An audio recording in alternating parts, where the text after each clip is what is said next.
opening day, I knew it was special. Everybody had a buzz. The fans had a buzz. I mean, the players had a buzz. The trainers had everybody had a buzz in the locker room.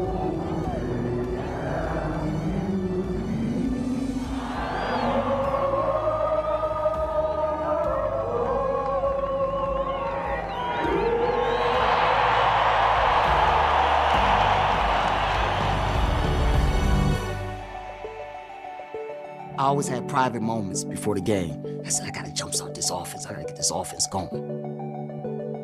That's all I was thinking about. So the first at bat to me was just trying to make something happen, get on base.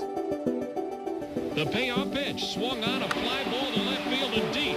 That one's going way back, and kiss it goodbye!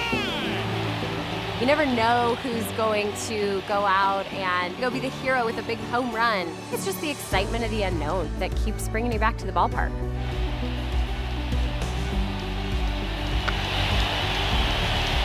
Eric Young, the first man to bat for the Colorado Rockies in Mile High Stadium, has brought this crowd to its feet. The inclination is you just think, well, they've had a baseball team for 30 years. It just kind of happens, right? It only happens when there's people that have the passion and the will to make it happen. A home run to deep left center field. And the snow off Pikes Peak is falling off with the decibel level of Mile High Stadium. Any community, when faced with a challenge, if they come together as people, as citizens, and put aside what other differences they might have, you can hit a home run. And the Rockies, with their ambassador Eric Young saying, "Hello, Colorado, it's 1-0 Rockies."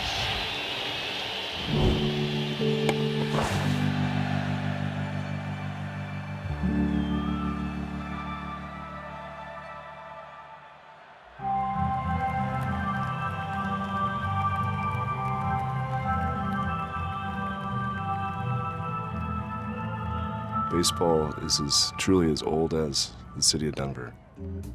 The very first field was right in front of where the Capitol is today. That was in the 1860s. George Tebow founded the Denver Bears around 1900, and the Denver Bears were the city's team. I remember my dad used to take me to see the Denver Bears when I was a little girl, and I think it started from there then, with everyone wanting Major League Baseball here. My first memories of going to Bears games were at Merchants Park, which was located out on South Broadway. I remember we used to take the 5 streetcar down there. A lot of kids in the neighborhood liked to go to the games. When you walked into Merchants Park, it smelled like a ballpark with the hot dogs and the food and the popcorn and peanuts and what have you. And we were getting 17,000 people. You could see that it was a baseball town. The New York Yankees were the primary team, and we were a farm team for the Yankees for years. Whitey Ford and some of those guys came through Denver, and they were kind of my idols when I was growing up. Bob Housen, the owner of the Denver Bears, was never thrilled with the playing surface of Merchants Park. He wanted a nicer field. He wanted the nicest ballpark you could imagine. And that's what led to us having Denver Bears Stadium. Bears Stadium was the home of the Denver Bears up until 1960, when the Broncos then began to play at Bears Stadium. I used to go to the Bears games, and when I would talk to my friends, they would say, why don't we have a Major League Baseball team? Because we had a Major League Football team, a Major Basketball team, but there was something missing.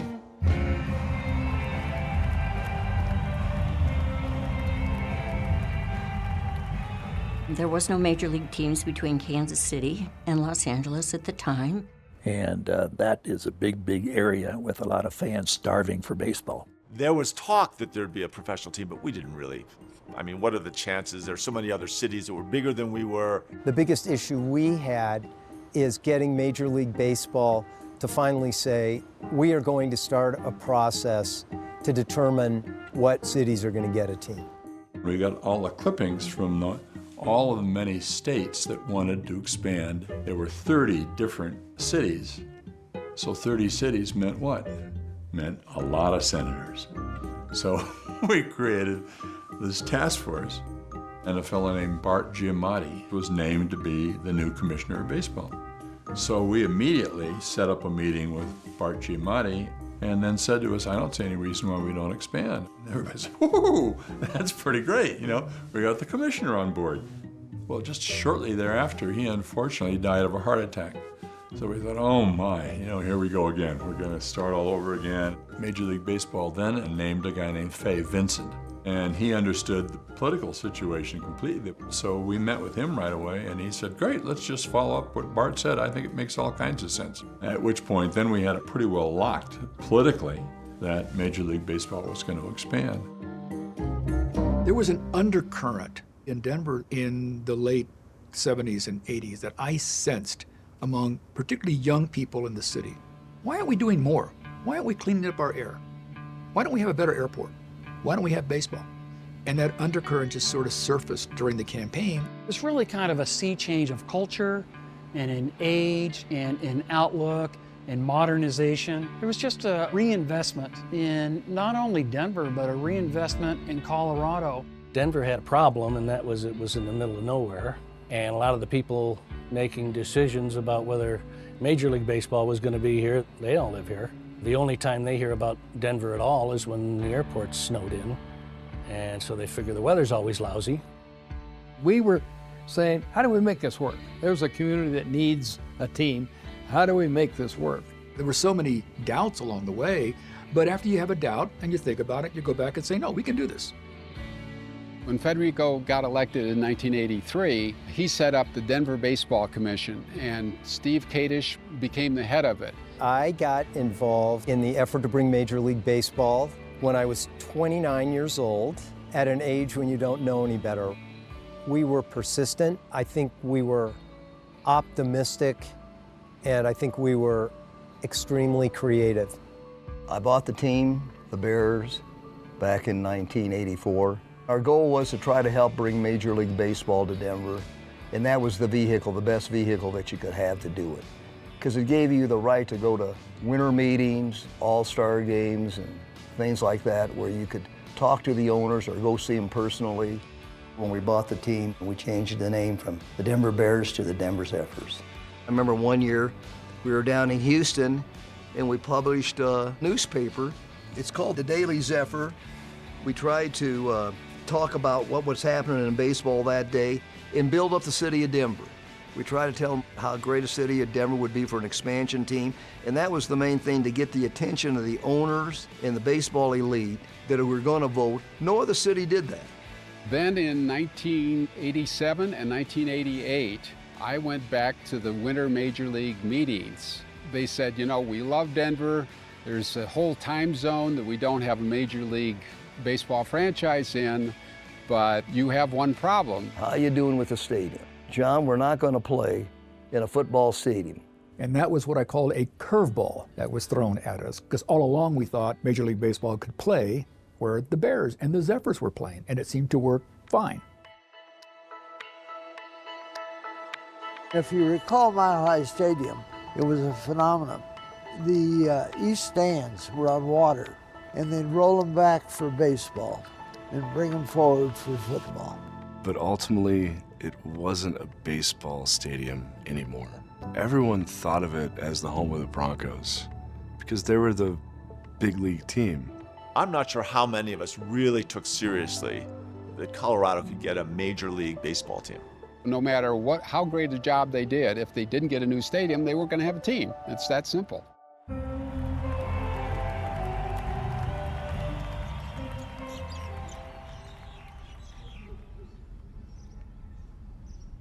It was a morning just like this back in 1988 on the Highline Canal, and I was running, and I was thinking about election results from the evening before.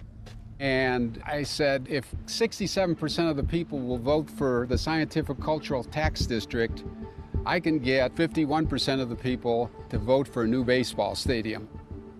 Contacted a good friend of mine who was an attorney, Chet Schwartz, and said, Chet, here's my idea. We need to put together just an outline of some legislation on how this all would work. I knew nothing about writing legislation for a Major League Baseball stadium, nothing.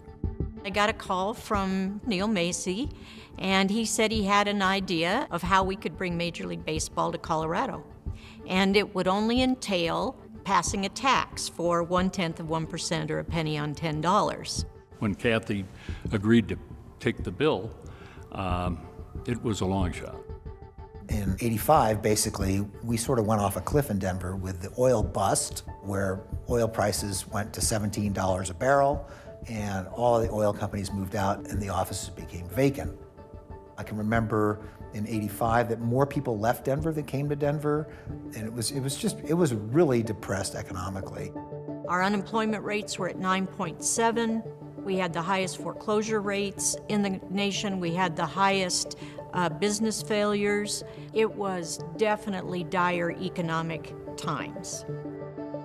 Our goal was to figure out the substance of the financing as to how we really could make it work, something that would be an acceptable plan for the voters, because we knew it had to go to a vote. This was a very novel concept at the time. You have to understand that most sports facilities, take McNichols or Mile High Stadium, those types of facilities usually were a local government type of deal.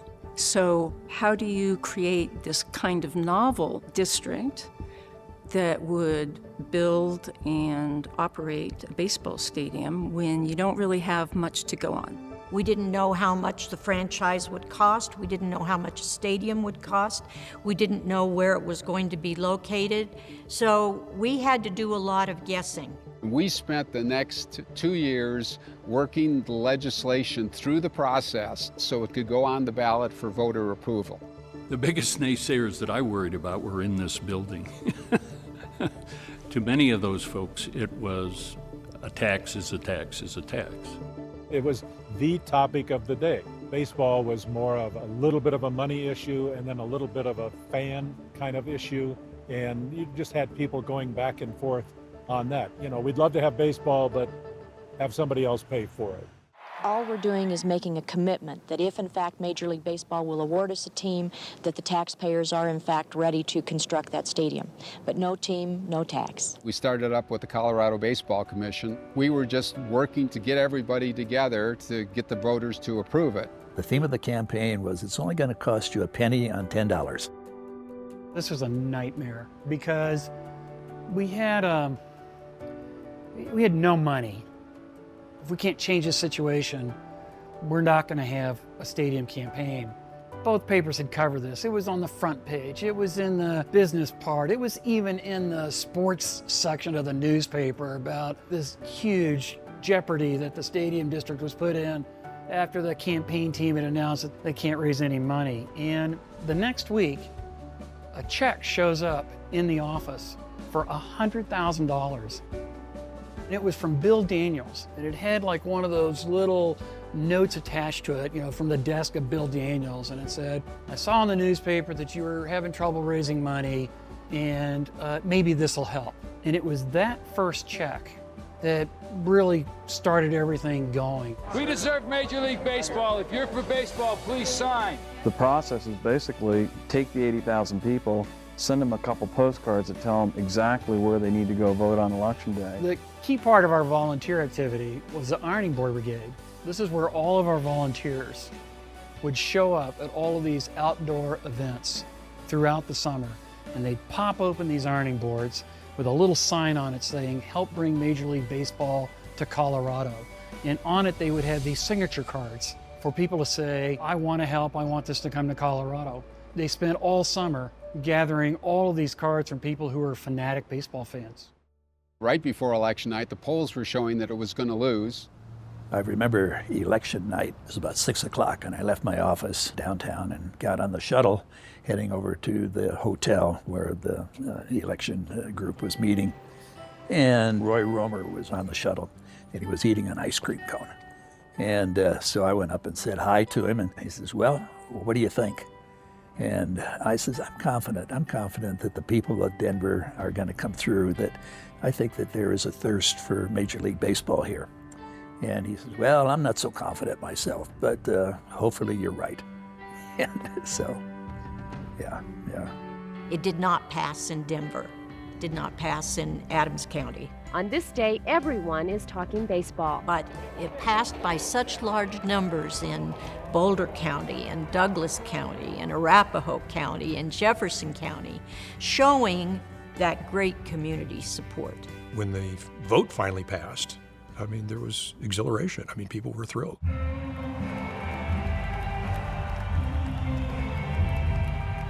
Once the election had passed, then there was another group charged by Governor Romer for sort of taking the lead and finding an ownership group, which was a big challenge. We then had to have a pre-negotiated lease so that Major League Baseball understood what the stadium district was going to have had negotiated with this ghost of an owner. When I was governor, this was a Republican state, and we did a lot of stuff, but you don't do it unless you cooperate, and you got to find a way to mix. He said, I want you to do something. He said, we're going to go for baseball. We have to raise $95 million, and I've formed a committee, you, Trigg, and Jim Baldwin. My job in Trigg's and Jim's was pretty simple. Go find $95 million. We had to be absolutely confidential about this. There weren't a lot of people that wanted to step up, that believed in baseball, that believed the fact that it was going to be profitable in the long run and it was going to be a hit. We announced that there was going to be a meeting at the Westin Hotel for anybody who was interested in investing and owning a part of the new baseball team. For anybody that's seen the original Star Wars, where there is that bar scene where they have people from all these different planets that all look very different, that is the way that I remember that meeting, because it was so odd and nobody knew who was going to be there and nobody knew what anybody was going to say. About 40 to 50 people showed up in this hotel suite, and I announced, here's what we're going to do. We're going to meet 2 weeks from today and make a decision as to who's going to organize and who's going to own this team. But we want you to all go home in this 2-week period, form your groups. Nobody knew if some people were total BS or whether or not they were people that were really sincere. We had a lot of naysayers at the time, but the feeling was we really need to get this done. 2 weeks later, we met back in the room. And after the presentations, I turned to my 3 advisors and said, well, let's go and confer and see what our decision is. So we went to the bathroom. We put the governor on the stool, sit there flat. Jim and Trigg and I stand around him, and I said, we've got $30 million, so what do you know about the guy? I said, only one thing, he's got $30 million.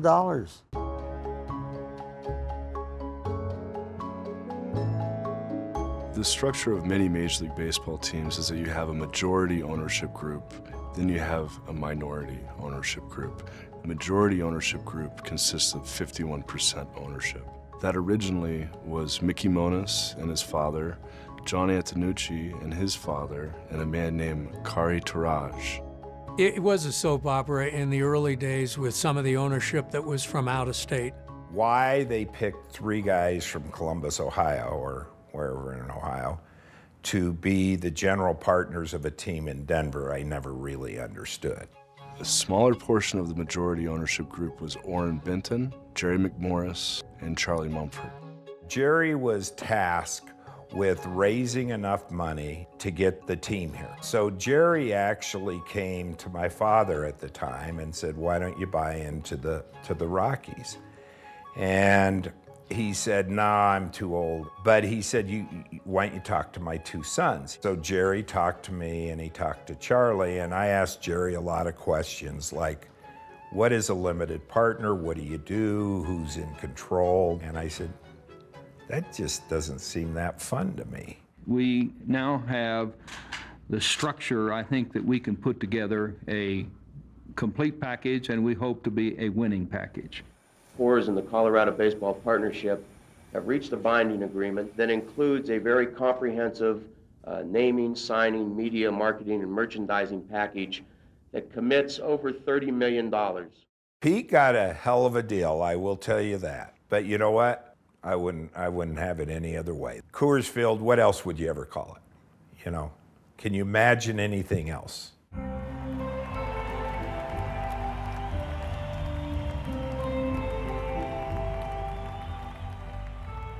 Major League Baseball decided to have an advisory group of owners come to Denver to examine this local situation. So 3 or 4 owners showed up, and we took them around. It was supposed to be just a quiet meeting with no extracurricular activities or what have you. But at the same time, we said, this is our one time we have a chance to really show our stuff. And so we violated their rules big time. We've made arrangements, even if they need a long distance call on the bus or someplace else, they can do it. Good. Well, you guys have done a great job. This is super. We greeted them at the airport and put them all on helicopters and flew over the whole Denver area and then landed at Bear Stadium. We got them on the bus, and I got into the squad car that led the bus. And the streets were filled with baseball fans, and they shouted and waved and screamed and welcomed the people with lots of signs. And they, at this point, realized that something was up. They realized that town was well aware of their visit. We pulled the bus in front of the United Bank building, and I really didn't know what was to expect coming in. Once we walked in, they say there could have been about 5,000 people in a rally, and they had to make a very narrow walkway so we could walk our way up to the stage, and they started chanting baseball, baseball, and in the atrium it just reverberated baseball. Baseball, baseball. They began singing "Take Me Out to the Ball Game" and screaming and hollering.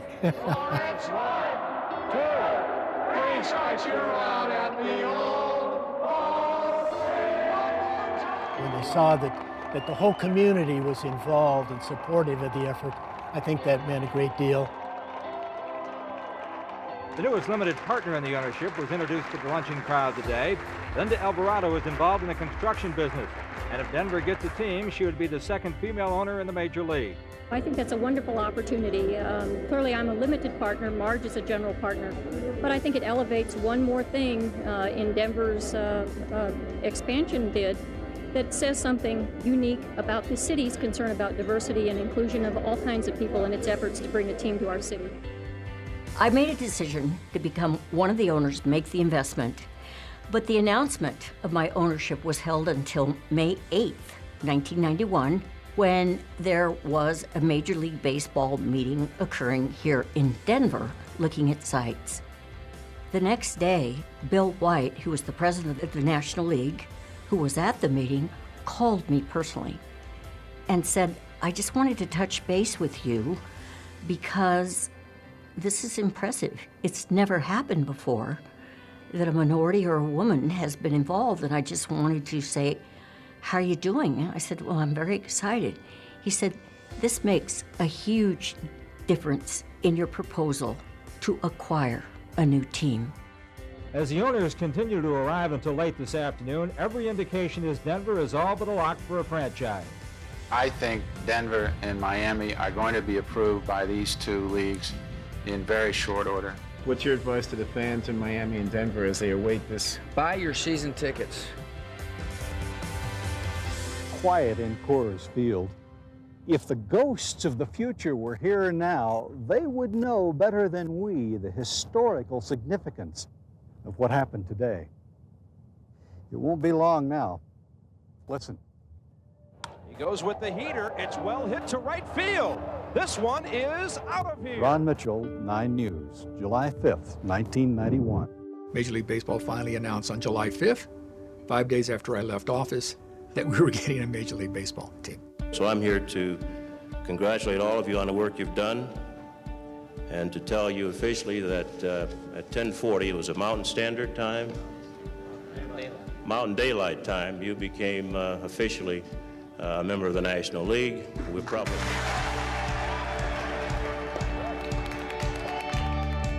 The name, the Colorado Rockies, is the only name in either league that leaves no doubt of the location of the team's fans. This is a Colorado team, and by golly, the only thing I think of when you're at the Rockies, you're looking at the top down on the rest of them, and it'll only take us a couple of 3 years to get there. All right.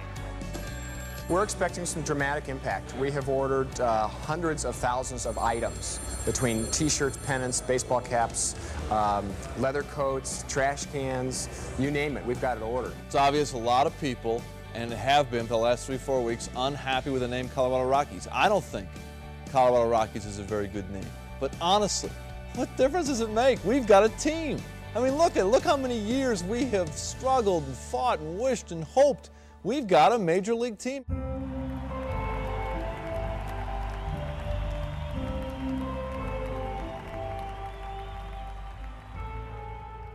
The 3 sites were what is now called the Pepsi Center or the Ball Arena. There was another site directly south of Mile High Stadium, now Empire Field. And then we were negotiating primarily with this site, which was owned by Union Pacific. And Union Pacific, for the most part, had all the land minus about 10 other smaller property owners. The location for Coors Field made the most sense, one, because of the centralness to the Front Range, but also the land was less expensive. We're in lower downtown, and it's known for its industrial buildings. It's a 22-block historic district that protects all the historic buildings and ensures that new buildings are built in the same spirit as the historic buildings. I came out to Colorado as a geologist, and when our company got sold and we all got laid off, I was out of work for a couple years and ended up starting the Wynkoop Brewing Company with several partners. We opened in October 18th, 1988, when the rent here was $1 a square foot per year. When I started trying to sell this real estate in lower downtown, there hadn't been an actual sale from a private party to another private party. It had only been foreclosure sales for 18 months. No one had opened a restaurant downtown Denver in 5 years, and there wasn't any economic activity. I remember we'd come down here on Saturdays and Sundays, and we'd sit out on the loading dock right on Wynkoop Street and look at tumbleweeds blow down the street. But there was a certain beauty there and a sense of potential. I was 29 years old maybe when I first started the project. I remember just thinking, people look at me and think I'm too young to do a baseball stadium. It probably took me an hour and a half or so to draw this on tracing paper, and we had little colored pencils that you'd sharpen and make sure that's the right color. 3, 2, 1, pull! Hey! Are you ready?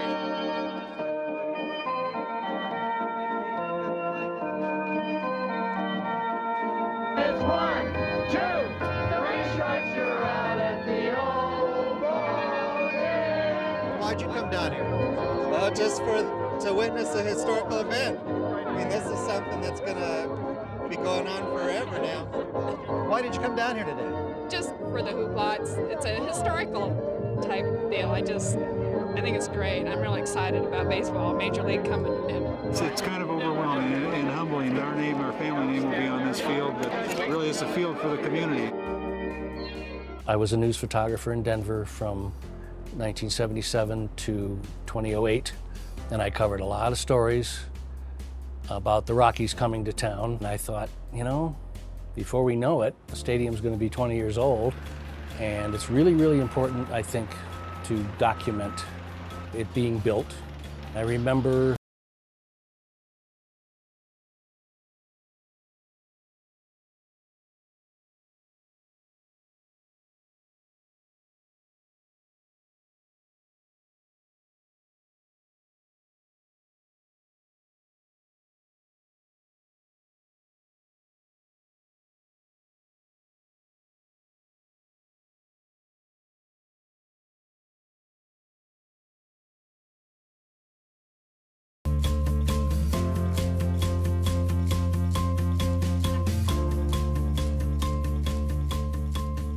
We had one goal and only one goal, and that was to open on time.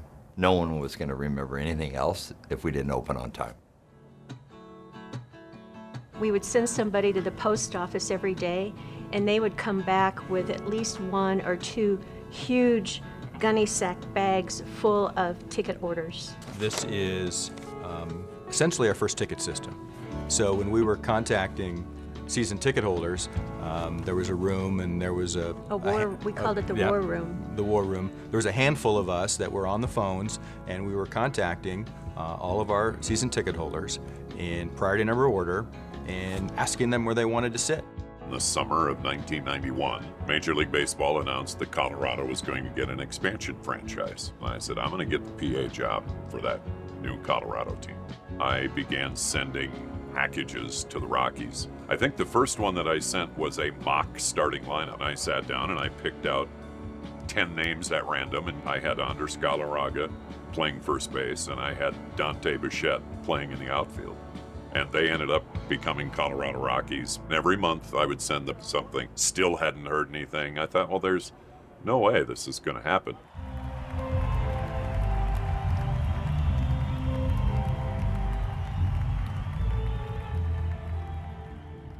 Roy called and said, Trig, we have a problem.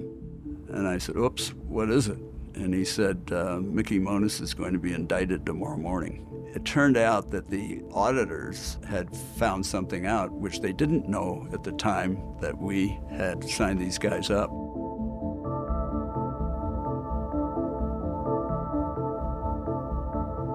I was worried about it because it was fragile, and it was a while before it stabilized.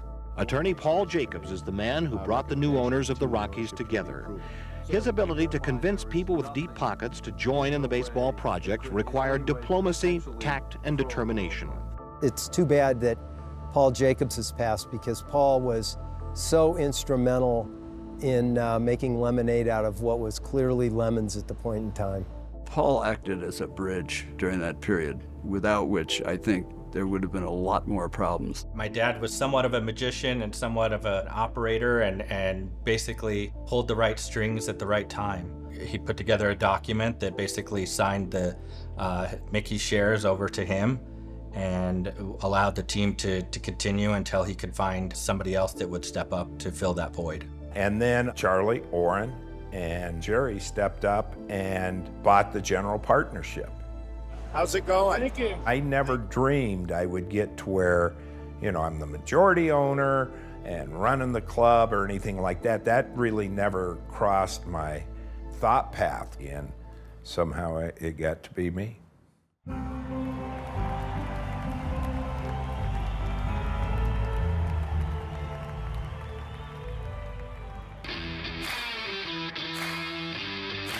behalf of everybody here, welcome. Well, thank you very much. You say I'm ready to play right now. I think that goes for all of us. Andres, congratulations. We're glad you're here. I become a part of the Colorado Rockies from the MLB expansion draft in 1992, and that was the Florida Marlins and the Colorado Rockies. To be honest with you, I want to go to Florida because I was scared for the cold. First of all, I had to get, pull out the map. Tighten my skills on the geography. So I actually looked it up, and I was like, well, it's in the middle, nowhere, Denver, Colorado. Had no clue. I'm from New Jersey. So then when I was talking to the Rockies and the plans that they had for me, I got a little bit excited. So I said, you know what? This is the right move. That expansion draft was really one of the very first things that said, we are the Colorado Rockies. We are in Denver, and now we are picking players who are going to be on our team. The Rockies have sent their 5th pick, outfielder Kevin Reimer, to the Brewers for Dante Bichette. Don Baylor, we frequented the same barbershop. Baylor would come in, he was a big guy, and I thought it was a great fit for him being manager of the Colorado Rockies. He also brought automatic legitimacy to the Colorado Rockies. He doesn't have to defend his record because everybody knows he was a great ball player. Came in with name tags, so you get to know each other in spring training. Don Baylor pulled us aside in a meeting, and he just gave us a little glimpse of the anticipation, the excitement. Just the fans just can't wait till we start the season. And I just remember guys were locked in on him and just taking everything in. He said, guys, enjoy the ride. I remember him saying that, enjoy this ride, enjoy this journey.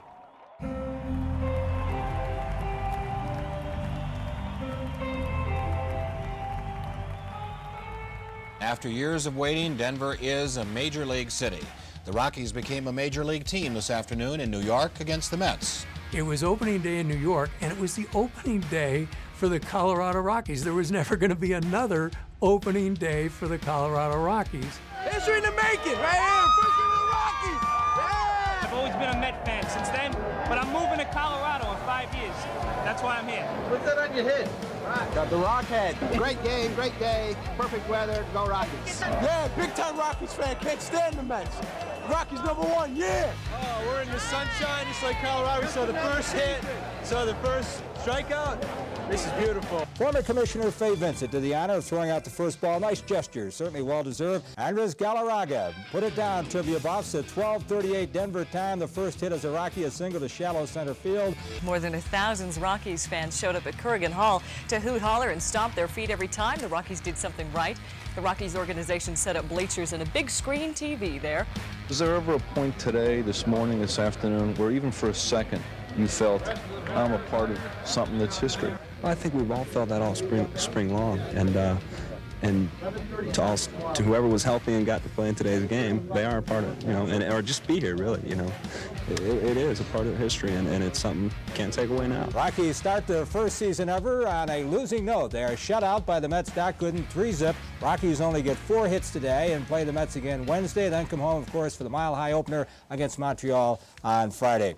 They opened the first 2 games in New York in 1993, and the fact that I had not heard from the Rockies by Monday when they played their first game, and then they played the second game on Wednesday, and then at 4 o'clock in the afternoon on Wednesday, Kevin Carlin calls and says, "Would you like to be the PA announcer in 2 days?"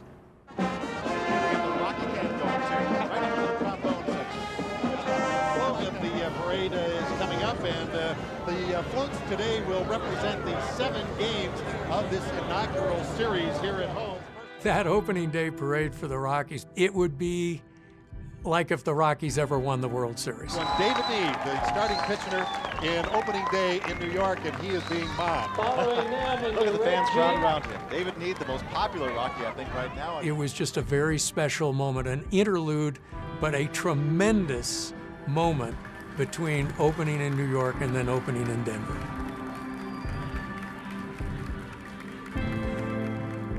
I didn't sleep the night before, and so coming to work, thinking everything was going to be fine, hoping everything was going to be fine. But you're opening the gates to let 80,000 people come in. You got temporary seats that you are keeping your fingers crossed that the fire marshal is going to approve. Fortunately, they did the morning of. Rocky Mountain baseball fans have been waiting more than 30 years for this day. We got here actually about 20 minutes after 10 this morning. Wanted to make sure we get in the parking lot. Going into, the parking lot, I said, oh, man. It seemed like it was more people than when I played college football at Rutgers and coming, before the game, and then you see everybody tailgating. It was bigger than that, and they were yelling already. To experience 80,000 fans in Mile High on opening day was, that was unreal. That was unreal. That was an unbelievable feeling, man.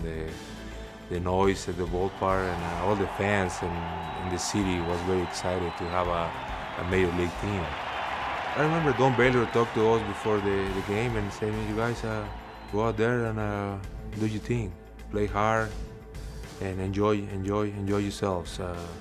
You play in front of these beautiful people here, beautiful fans, and do your best and have fun." The count is 3-1. 3 balls, 1 strike the count to Eric Young, who is leading it off in the bottom of the first inning for the Colorado Rockies. We have no score in the ball game. Strike call, full count. I was locked in. I'll tell you that much. I was locked in, and you could just feel, you could just hear, like it's kind of quiet and like waiting for something big to happen. A very pleasant afternoon, albeit clouding over just a bit. And the 3-2 pitch. Fly ball. Left field. It is mile high and out of here. When I hit it, I didn't get all of it. But I think when I hit it, 80,000 people stood up and carried that ball over the fence. I felt like there was divine intervention. Going around the bases, I was floating. It's like somebody picked me up. I don't remember touching second base, third base. I don't remember any of that.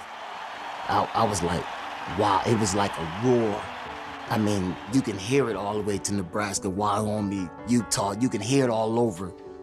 That's the way it felt. It was loud. I just remember thinking, everyone here is never going to forget this.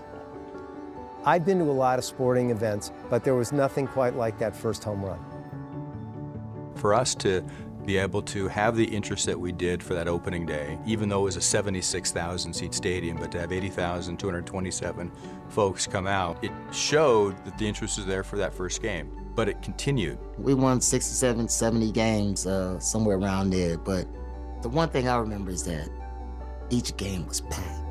The ground at the old Mile High Stadium would actually move. From the people in the stands stomping on the stands and just going nuts. In that first season, we set a lot of records. The fastest to 1 million fans, the fastest to 2 million fans.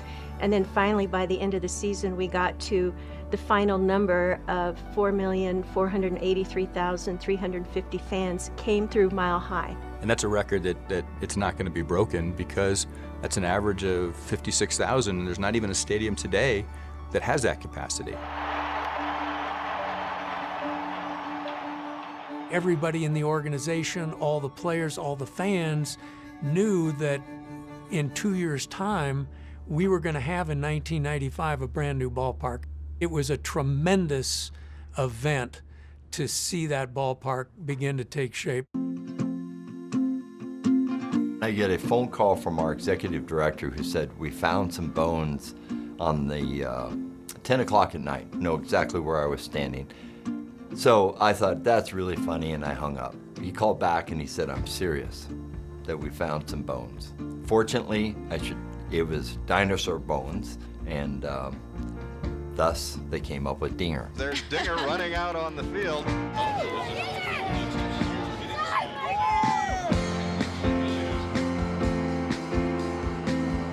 This is the skull of a Triceratops. They're, one of the biggest animals that have really ever walked the earth. This is like Dinger, but not Dinger itself. Unfortunately, Dinger isn't quite as complete as this wonderful fossil here. This is the fossil of Dinger. And so this is a fossil that was found in 1993 by a construction worker near home plate. The fossil of Dinger isn't that extraordinary. The discovery of it in a stadium is extraordinary.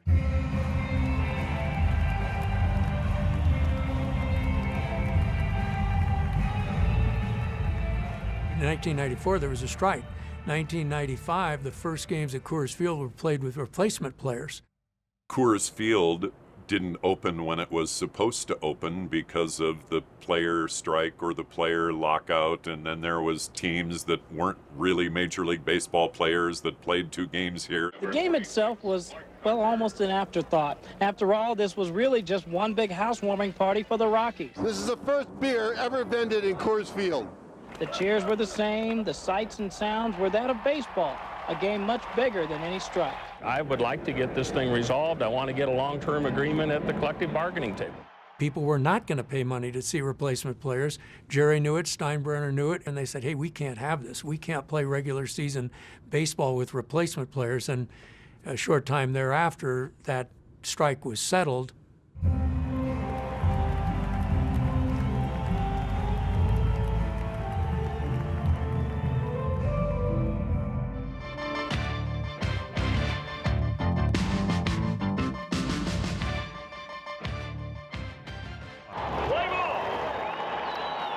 Up this morning and I was just shaking, and that was my goal today. What? To be the first fan in Coors Field. That day particularly, having an opportunity to just kind of absorb the result of a lot of really hard work, dedication, perseverance. It's like getting your favorite toy for Christmas. I think it's gorgeous. Spectacular. Awesome. Convenient. Come on. Coors. Baseball. Let's open this place up. Good afternoon, ladies and gentlemen. Welcome to Coors Field, home of the Colorado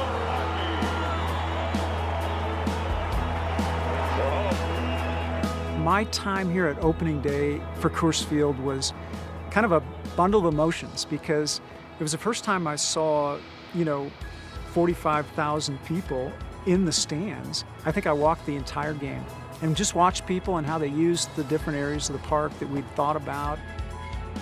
2-1 to the dangerous Dante Bichette. A high drive, way back, and there's the storybook ending for the Rockies. The Rockies have won it on a home run by Bichette at last.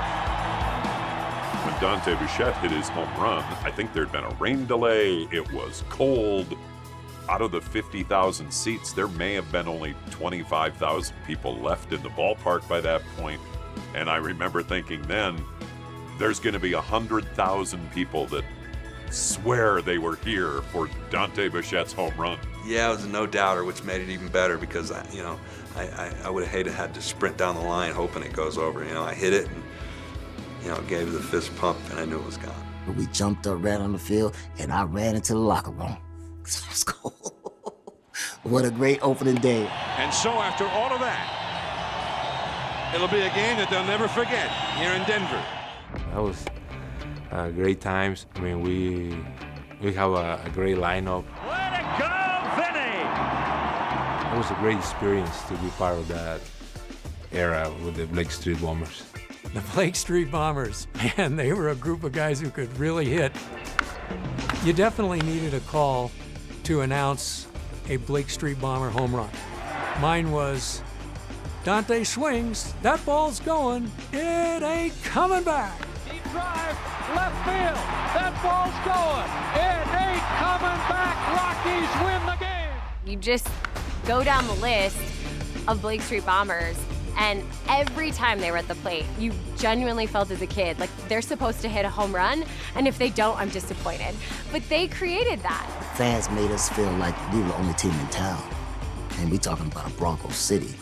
This stadium was an advantage for us. Like, we really felt that way. Like, you're able to make eye contact, you're able to talk to the fans. One of my best memories when we clinched for the first time to go to the playoffs, when we clinched the wild card here against the San Francisco Giants. And the big cat catch a ground ball, and when he stepped on first base, and everybody was jumping because it's the first time we went to the playoffs. That was a great accomplishment because only the third year in the league we went to the playoffs. This is why I love it.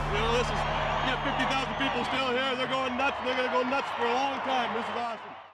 Lodo. Yeah. Lodo. Lodo. Lodo. Why Lodo? Because it's next. I love it. Lodo. One more time. Lodo! As in lower downtown. Denver's hottest and hippest place to be these days. It's perfect. It's fabulous. It's huge. As in huge business. Stacks and stacks of glasses served out beers and margaritas up and down Lodo's bars and restaurants. By the time Coors Field opened in '95, we were already pretty successful, but our sales went up 50% all summer. The astonishing thing was in October, November, December, our sales never went down. In other words, all the people that had walked through lower downtown to see baseball, really, they also got to see and experience Lodo and say, this is cool, and I want to bring my friends, and I want to come here. And so it was the greatest marketing tool probably in the history of the city, and it transformed forever Lodo.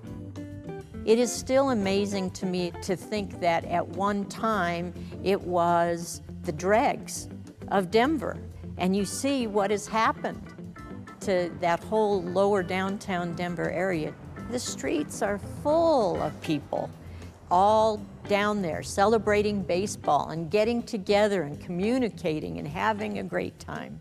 It has surpassed many of my expectations in a very positive way. Yes, we still have challenges today. We always will have challenges. But from a macro perspective, Denver is doing far better than many other inner cities in the United States. And sometimes we take that for granted. The bonds for Coors Field were paid off in just 8 years, which meant the tax was still in place, but we didn't have anything to spend the money on.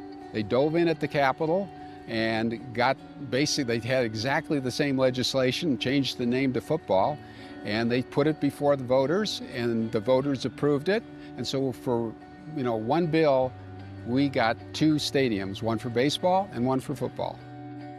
We're not just building stadiums, we're building communities and standing tall. As my mother would tell me in Spanish, empieza pequeño, pero piensa grande. Start small, but think big. And I think that's been the opportunity in Colorado. And while we're talking about baseball, it's the example that we will continue to build off to strengthen. I'm surprised, as I sit here at age 93, that Major League Sports is as important as it is, but it is. This nation, unfortunately, has things that still divide us, but sports doesn't divide us, it brings us together. It's a bright, sunny afternoon, and what a beautiful day for a ball game.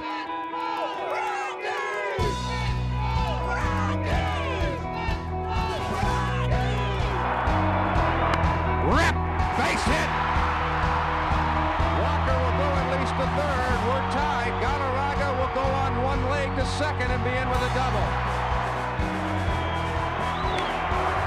The cat has it.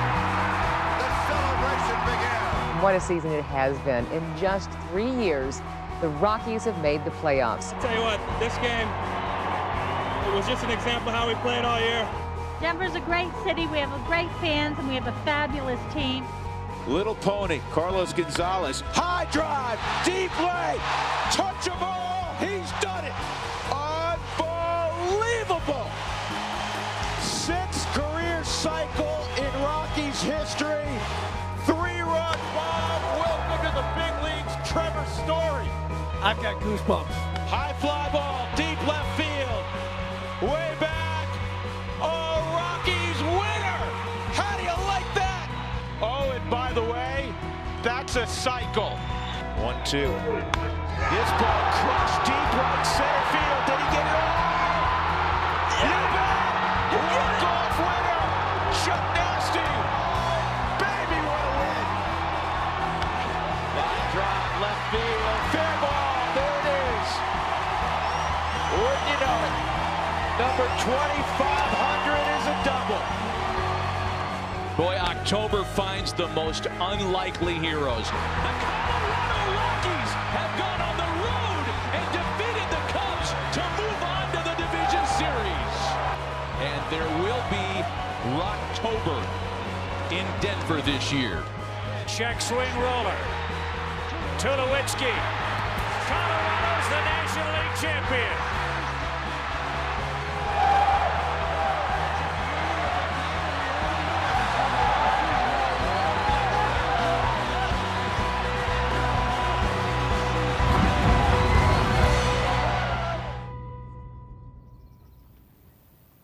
I love the Colorado Rockies because they give me the opportunity to become a everyday player and major league player.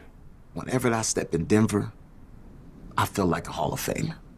This is where the fans make me feel special. Every time I walk through this building, I get the same chills. I get the butterflies as if I'm playing. It's a great Hispanic community here, so I feel that every day when we play here too. It's nice to feel that support when you're not in your home country and see they behind you. I love the atmosphere. There's no place like Coors Field. I love the Rockies and I love baseball. There's a lot of culture here, and I think that's what makes it a good ballpark. This amazing stadium, amazing town. And for me, it's my happy place. The most wonderful part about this story is how people can work together and go toward a common goal and make things happen. For many, many years, Neil and I have gone to the game together on opening day, and we walk around, and it is so great to see so many people having a great time. Coors Field is such a magical place. It gets people together, it gets longtime friends together, it gets family members together. Let's go to a game, let's catch a beautiful Colorado summer sunset. Let's watch baseball, let's drink beer, let's have a hot dog, let's do all the things. It's community, it's big moments, it's the roar of the crowd. You see all the people, you see all the faces, you see, everybody, you give them the little fist pump now. And walking into that stadium and walking down to your seats, it's pretty amazing. Coming here is almost like coming home. It has a great feel to it. The fans are always making noise and always cheering more so than anywhere else. It's hard to believe it's the third oldest ballpark in the National League. I mean, you go, okay, there's Wrigley, and there's Dodger Stadium, and then Coors Field, really? Whether it's a packed house, a sold-out crowd, or a handful of people that stuck around on a double-header day that ended with a rain delay, the excitement that's here, that you can feel, it's special. Go Rockies! Go Rockies! Go Rockies! Let's go Rockies! Assistant to the general manager.